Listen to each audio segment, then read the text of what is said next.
So 2012லேருந்து 2024 group 4 வரைக்கும் கேட்டிருக்கக்கூடிய கொஸ்டின்ஸிலிருந்து பேச்சு கலையிலிருந்து கேட்ட கொஸ்டின்ஸ் மட்டும் நான் செப்பரேட்டாக தொகுத்து கொடுத்துருப்பேன்.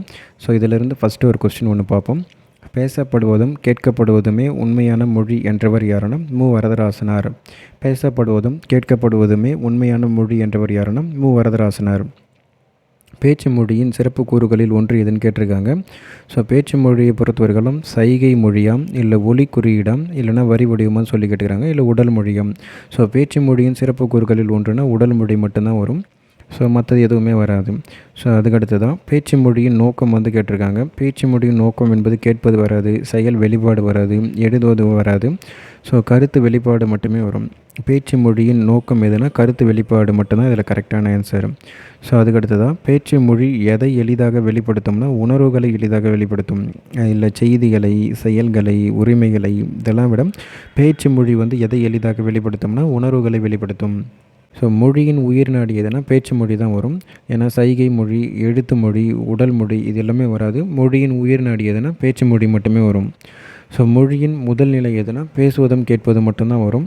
மொழியின் முதல் நிலையாக இருப்பது எதுனா பேசுவதும் கேட்பதும் மட்டுமே இருக்கும். ஸோ அதுக்கடுத்து தான் மொழிபெயர்ப்பு மூலம் நமக்கு சாத்தியமாவது எதுனா நாளிதழ் படிப்பு தான் வரும். மொழிபெயர்ப்பு மூலம் நமக்கு சாத்தியமாவது எதுனா நாளிதழ் படிப்பு. சுற்றுலா செல்லுதல் என்பதே வராது. செய்தி வாசித்தல் என்பது மொழிபெயர்ப்பில் வராது. வெளிநாடுகளுக்கு செல்லுதல் என்பதுமே வராது. ஸோ அப்போ மொழிபெயர்ப்பின் மூலம் நமக்கு சாத்தியமாவது எதுனா நாளிதழ் படிப்பு மட்டும்தான் வரும். ஸோ விளம்பர மொழிக்கு எது தேவைப்படுகிறதுனா மொழிபெயர்ப்பு என்பது நிச்சயம் தேவை. விளம்பர மொழிக்கு பார்த்தோம்னா மொழிபெயர்ப்பு என்பது தேவைப்படுகிறது. ஸோ அதுக்கடுத்ததான் மொழிபெயர்ப்பால் வளர்ச்சி பெறுவன யாவைனா இதழ்கள் மட்டுமே வளர்ச்சி அடைகிறது.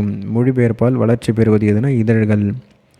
ஸோ அதுக்கடுத்ததான் மொழிபெயர்ப்பு இல்லை எனில் எதன் வளர்ச்சி இல்லாமல் போயிருக்கும்னா ஊடகங்களின் வளர்ச்சி இல்லாமல் போயிருக்கும். மொழிபெயர்ப்பு இல்லை எனில் எதன் வளர்ச்சி இல்லாமல் போயிருக்கும்னா ஊடகங்களின் வளர்ச்சி என்பது இருந்திருக்காதுன்றாங்க. ஸோ இன்றைய காலகட்டத்தில் பல்வேறு துறைகளில் வளர்ச்சிக்கு எது தேவைப்படுகிறதுனா மொழிபெயர்ப்பு என்பது தேவைப்படுகிறது. இன்றைய காலகட்டத்தில் பல்வேறு துறைகளின் வளர்ச்சிக்கு எது தேவைப்படுகிறதுனா மொழிபெயர்ப்பு என்பது அத்தியாவசியமாக தேவை. ஸோ பேச்சு மொழி ஒருவரின் உடல் போன்றது என்றால் எழுத்து மொழி அவருடைய படம் என்று சொல்லலாம். பேச்சு மொழி அவருடைய உடல் போன்றது என்றால் எழுத்து மொழி அது அவருடைய படம் மாதிரி இருக்கும் சொல்லி குறிப்பிட்றாங்க. ஸோ பேச்சு மொழி ஓடும் ஆறு போன்றது என்றும் எழுத்து மொழி அந்த ஆற்றில் மிதக்கும் பனிக்கட்டி போன்றதும் என்று கூறியவர் யாருன்னா வென்ட்ரியோ.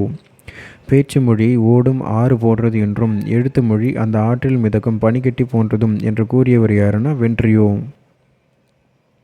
ஸோ அதுக்கடுத்து தான் நுண்ணிய நூல் பல கற்றவருக்கே அமைந்த அரியான கலை எதுனா பேச்சு கலை தான். நுண்ணிய நூல் பல கற்றவருக்கே அமைந்த அரிய கலை எதுனா பேச்சுக்கலை. ஸோ அதே தான் நுண்ணிய நூல் பல கற்றவருக்கே அமைந்த அரிய கலை எதுனா பேச்சுக்கலை. ஸோ பேச்சுக்கலையை பொறுத்தவரைக்கும் கொஸ்டின்ஸ் கொஞ்சம் கம்மி தான். ஸோ வேறு ஒரு டாப்பிக்கில் நம்ம பார்ப்போம்.